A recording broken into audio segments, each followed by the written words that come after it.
2021 Iron 1200 and a couple accessories on it.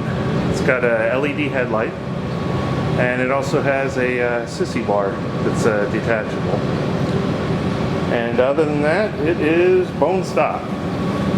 It's in really good condition. It only has 722 miles on it. These 1200s were hard to come by this year.